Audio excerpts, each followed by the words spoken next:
donc les prémices, avec les pionniers du ski. On va le voir. Donc au XIXe siècle, Luchon est une ville thermale et exclusivement thermale. Et heureusement qu'il est arrivé et qu'il faisait cette pratique du ski, puisqu'il a misé sur Super-Bagnères. Et dès 1907, il demande la concession du plateau de Super-Bagnères à la mairie de Saint-Aventin. La station de Super-Bagnères est sur la commune de Saint-Aventin.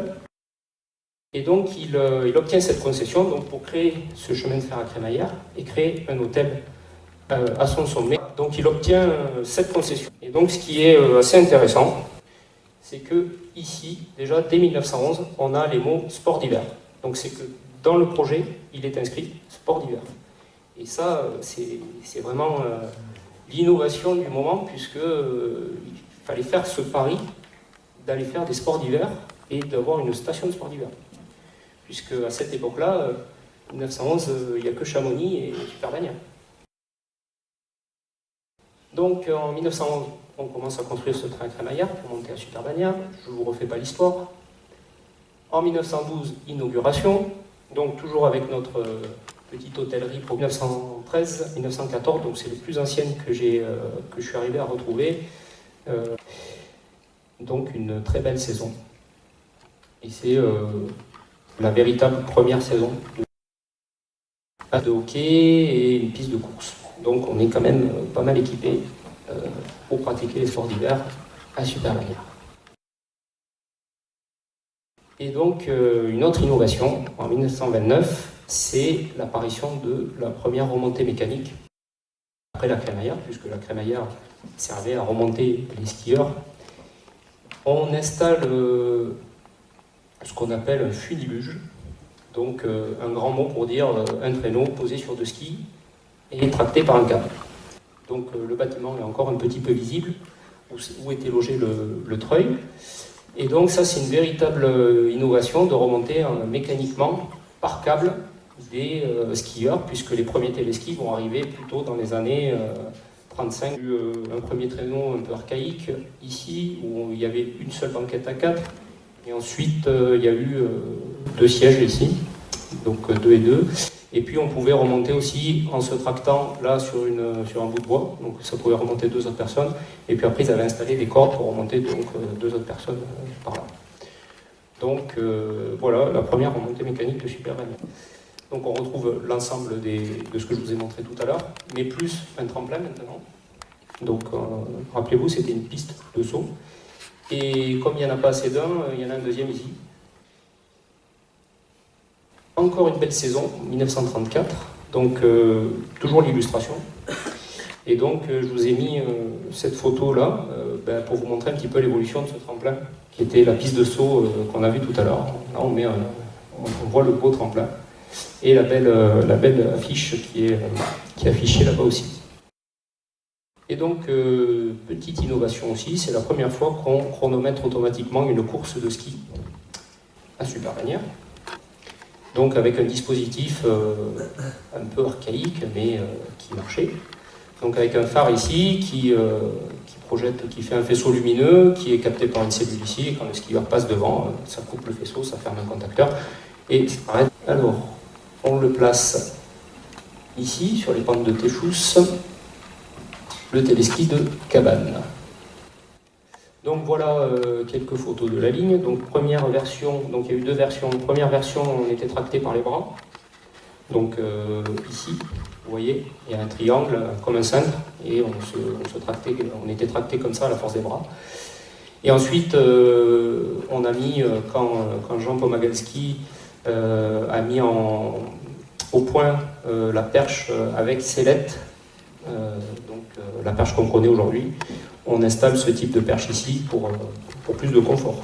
Une fois que le skieur relâche la perche remonte, forcément, pour voir une nouvelle installation sur les pentes de Téchousse. Donc également sur les versants du lac. Donc on vient un petit peu grignoter la montagne pour gagner en ski en fait. Donc 2 téléskis, voilà les photos. Donc toujours sur des systèmes un peu archaïques, on n'est pas sur du téléski tel qu'on le connaît aujourd'hui. Donc avec un train de perche ici qui partait et ça faisait des allers-retours en fait. Une fois que les perches arrivaient, hop, ça redescendait, ça reprenait 5 ou 6 skieurs, et ainsi de suite. Et voilà une photo du téléski d'Arles-15, donc qui a été modernisé par la suite, puisqu'il existe encore, mais il a été modernisé dans les années 70. Donc avec des magnifiques pylônes treillis, comme on n'en voit plus. Donc 1946, et là, c'est ce que je disais, c'est la reprise lente, puisqu'il faut attendre 1957 pour voir une nouvelle installation. Donc là, la station est un peu tombée dans l'oubli, et donc on rajoute un autre téléski. Donc forcément, on a 2 téléskis côté Téchous et 2 téléskis côté lac. Et toujours notre crémaillère, bien sûr. On est en 57. Toujours nos 4 téléskis. Et donc voilà le télébène du C-ciré, donc qui était doublé aussi avec des sièges carrés Poma. Et donc il y a un intermédiaire ici qui permet soit de remonter donc, de l'intermédiaire jusqu'au C-ciré, ou jusqu'aux crêtes ici et puis rejoindre le plateau ensuite, ou carrément de partir du plateau, enfin, des crêtes, et de monter jusqu'au C-ciré. Donc ce sont des bennes biplaces, et puis c'est un peu folklorique, puisqu'il faut courir derrière pour y monter. Ça ne s'arrête pas à chaque benne. Ça, dans le quotidien des Français, et la crémaillère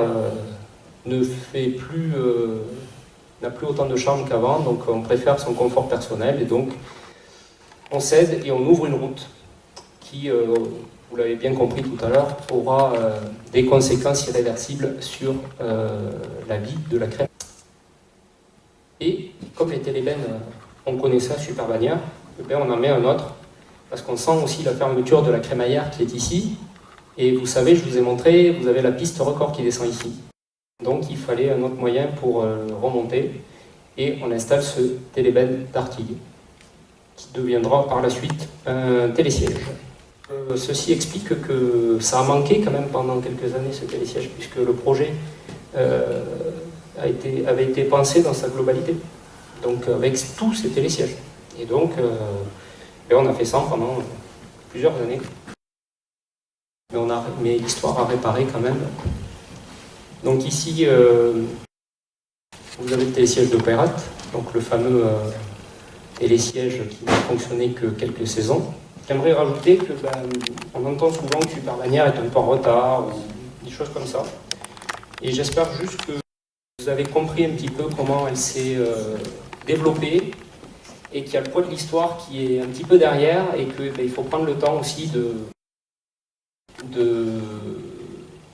d'évoluer avec son temps, et sans oublier l'histoire qu'il y a derrière aussi.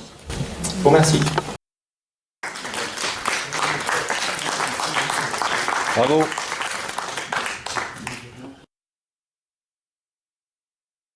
François, si tu veux bien venir me rejoindre. Et donc, si vous avez des questions à lui poser, n'hésitez vraiment pas. Peut-être. Oui. Voilà, alors donc, quand je suis rentré dans la station, il fallait donc être polyvalent. Alors l'été, on s'occupait des travaux. Je me suis occupé des travaux pendant quelques années. Ensuite, j'ai été nommé chef d'exploitation de la route du Pic du Midi et du téléphérique, un petit téléphérique qui fonctionnait pour accéder au sommet. J'ai fait ça pendant 19 ans, saison d'été. Et ensuite, l'hiver, gestion de la station, toujours un peu de tout. J'ai été le premier dameur. En 70, on a acheté la première machine. Et j'étais un des seuls à loger sur place. Donc, mon patron, M. Niro, m'a dit « Jean-François, tu es sur place, tu pourrais damer la nuit. » Ok, bon. Alors, j'ai fait un stage d'une semaine à Flaine. Et puis voilà, je damais la nuit et la journée, c'était le bureau. Perse. Il y avait des années aussi, on ne savait plus quoi faire de la neige. Alors, c'était... Je me souviens, une année, on avait tellement de neige, on n'arrivait même plus à dégager le parking.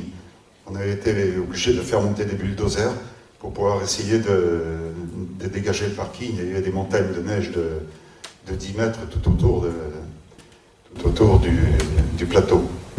Et quand il y avait beaucoup de neige aussi, On poussait la neige avec l'avant de la machine. Le radiateur était bouché, il fallait l'aiguille, la température d'eau montait.